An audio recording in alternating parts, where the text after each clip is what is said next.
Delighted he's with us. Andrew Yang thinks he has the answer and joins me now. Andrew, first of all, thank you very much for being on with us tonight. We really appreciate it.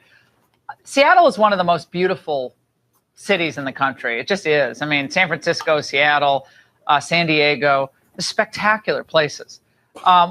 What can be done that's not being done now in this beautiful city, given the leadership that's in place and given the enormity of the problems? Well, the cost of living in Seattle and San Francisco, both of them have skyrocketed over the last number of months. And so my plan would put $1,000 a month into the hands of every American adult, and that would create an economic incentive for cities to be able to invest in people who are struggling with substance abuse or homelessness, and hopefully get the economic resources in place to provide them a path forward, and in some cases even access to shelter and housing. I think it's really funny about like his proposal. You have a lot of conservatives who go, "Oh my God, look at California's homelessness and all the people don't have jobs." Ha ha ha ha. Even though I would argue that the main reason for that is because you're in a state with 39 million other people. So there's going to be if there's a surplus of individuals, it's going to be harder to find a job than it were it not. But, in having universal basic income, you can give people who would look for these positions some kind of safety net while they continue to look for this stuff. But unfortunately, that's lost on many different, commentators and such. So I just have to keep putting it up. Oh, let's continue. So you think $1,000 a month is going to make much of a difference here? Because it seems like we're way beyond that. I mean, I remember Gavin Newsom when he was mayor of San Francisco or on the city council, I think city council, he actually came in. It was a day I started my radio show. It was back in 2001 in April. He came in and he said, giving cash to the homeless was a disaster. So Gavin Newsom, that we did cards. So we gave them cards for extra food, I think, and shelter maybe. But they found the cash payments didn't work at all. In fact, it just incentivized people to be more or less industrious, I would say. You know what? Another thing that kills me, if you believe that the person having funding, is going to be incentivized to just continue to be homeless, why the hell do you all of it just seems so stupid to me, like her arguments, because all I've seen in the era of not having universal basic income is a continued spike of homelessness. That's why I said that 76% of Americans live paycheck to paycheck. And it was over 60% that couldn't afford $1,000 emergency. So theoretically, if they're given $1,000 each, that would help them to move out of that category. But, everything is all targeted toward crapping all over the poor and, making the narrative that everybody who's poor wants to be poor. And all the rest of that, sociopath nonsense. And that's right. And Andrew, just on the money, according to Cato, I guess it was since the war on poverty was declared, what was that, 1964? We've spent about $23 trillion. So didn't seem to help us, at least in the cities. Yeah, I haven't noticed. She won't tell you how many trillions of dollars we spent in those overseas wars that her favorite incumbent president likes to support after criticizing them while he was running. Well, the question is, where did that money go, Laura? And my plan would put economic resources directly into our hands, and it would create, again, an economic path forward for many people who right now are struggling and don't have access to, so let's say, treatment for substance abuse problems or mental health issues. Because right now we have to face facts where these problems are growing in many of our cities, and our current programs are not well designed to handle this particular problem. Because in large part, if there's someone who's lying on the street, there's not right now an economic incentive to help that person get back on their feet. Right. The problem is, though, is you give $1,000 to a guy on the street. Not everybody. Some people are just down on their luck. But there is a significant percentage of people, and we know from just 2 blocks from where we are now, there's a homeless shelter. A lot of people have a lot of problems. There are drug problems. There's mental health issues. So giving $1,000 to a person who already has a mental health problem is probably not going to do the job. That money's probably going to quickly be spent on things that are going to get that individual into more problems. So her solution to a person that does not have funding, which makes them homeless, is to say, don't give them any money because they'll spend it unwisely. See, I love how, and this is again like the sneering of poor people. She says there's a percentage that has, mental issues and all this different stuff, and admits that there's a part that are down on their luck or whatever. If you truly believe that, why the hell couldn't you tell us what the percentage was?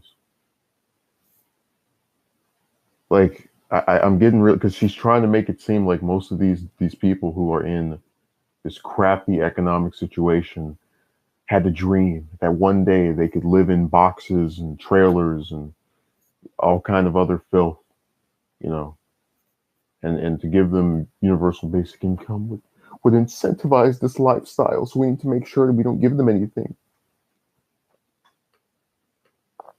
That's, I think, the concern of just giving cash to people, because they're obviously not making good decisions, many of them, to get into the position they're in already in a very expensive city. But I want to read you a statement, hold on, Andrew, that you made just a few weeks ago to Newsweek. You said, when I've talked to Trump voters around the country, they've said that they're disappointed in what they've gotten from the administration. They feel like a lot of it was bluster and hot air. But a recent Goldman Sachs study found that wage growth has picked up sharply. Bottom 50% of wage earners are making more. Look, man, every time I love this. They take a quote of someone that's like living in the real world and they write off some statistics to you. I named the 76% of Americans who live paycheck to paycheck, along with the over 60% who can't afford $1,000 emergency earlier. So again, the wages have been stagnant for over 40 years. And this idiot is going to tell you that, oh no, it's not as bad as you think it is because I have this piece of paper. So continue with this trash. Consumer confidence is up. Got other metrics up at 71%. Have since the beginning of polling on confidence in the economy. People think things are going to get better. So this idea that nothing's working with Trump, I just think that's an overstatement at best. Well, I've been around the country now, and a lot of people don't feel like they're connected to a lot of the statistics that are coming out. And if you remember Donald Trump, the candidate in 2015, he said that a lot of these headline unemployment numbers were misleading and they don't report what's happening on the ground. And then now that he's in the White House, he's singing a very different tune. The experience I'm having when I talk to voters around the country is that 78% of them are living paycheck to paycheck, 57% can't afford an unexpected $500 bill. I think it's even higher than that. The 57% he brought. I actually wasn't expecting him to bring up the 78% one, which people have said it's higher, but I'm just going off of what I remember seeing myself. Either way, my number is still correct because it's the lowest common denominator of our two numbers. I really was not expecting that answer from him. That's great. Bite back.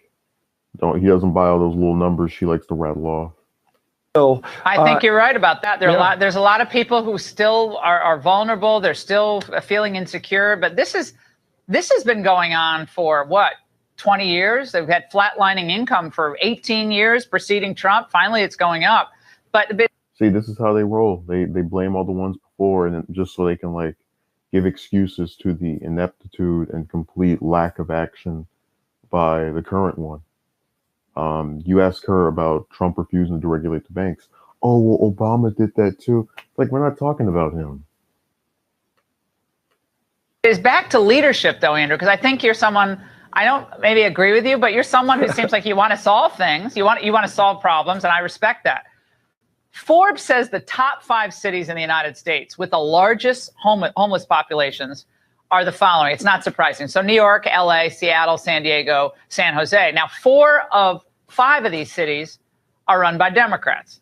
So again, this idiot does the same exact thing and I have no kind of type of love for these cities as far as their politics. But if you take New York and LA, which have the largest numbers of people in them, why the hell would they not have the most homeless people? It's just they take something that should be apparent, right? The place with the most people has the most people in a certain way of doing things, and then try to make it seem like, oh no, the problem isn't the fact that, you know, LA has millions of people, whereas any of the towns in, let's say, Oklahoma have like 100,000. So of course it's going to have more homeless because there's more people in LA.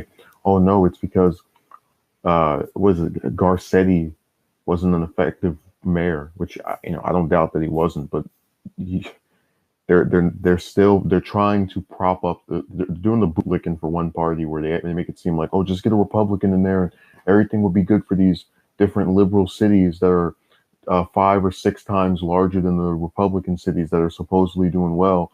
Oh yeah, they're going to turn all those homeless people around just like that.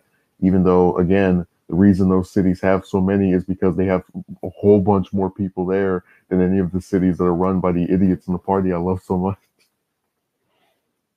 Oh my God.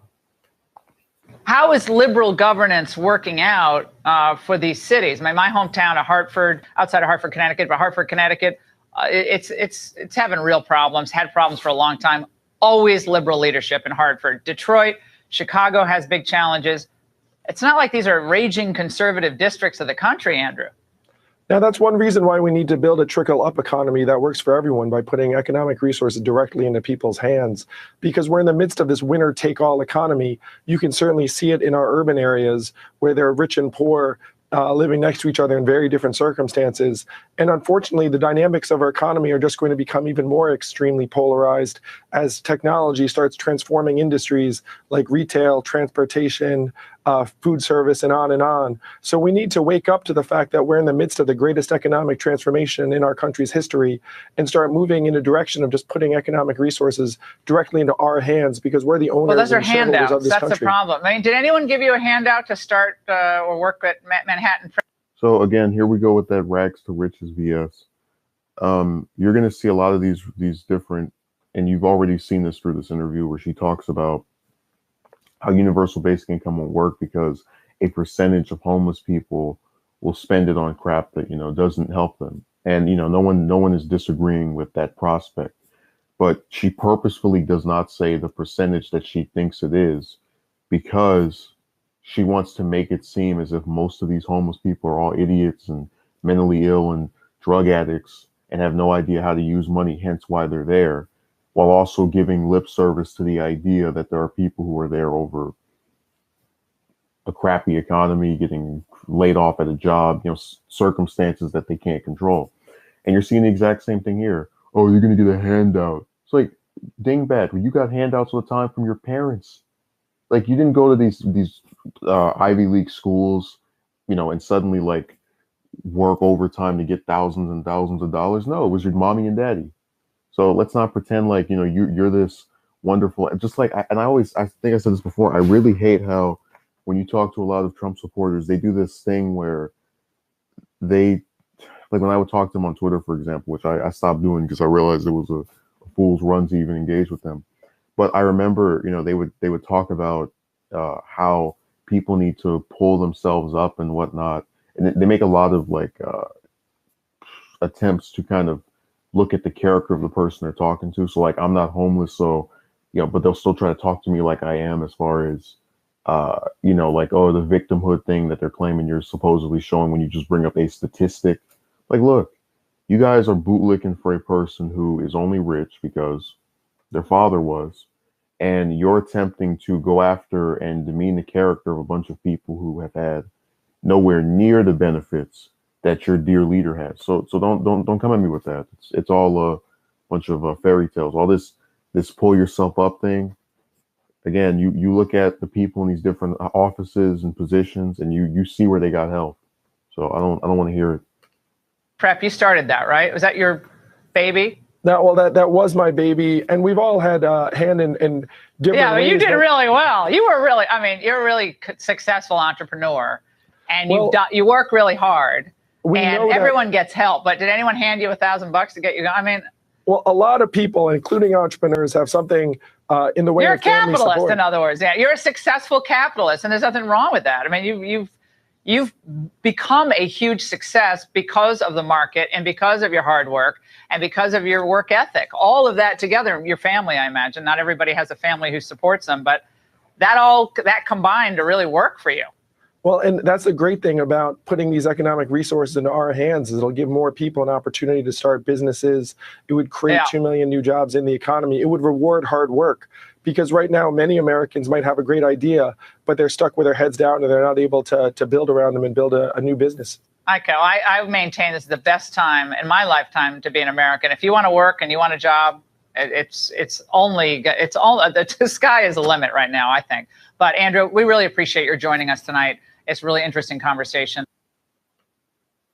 No, it was her when the autoplay is on. That was a Humanist Report video. That was not an interesting conversation. He gave some interesting answers to very stupid questions by her.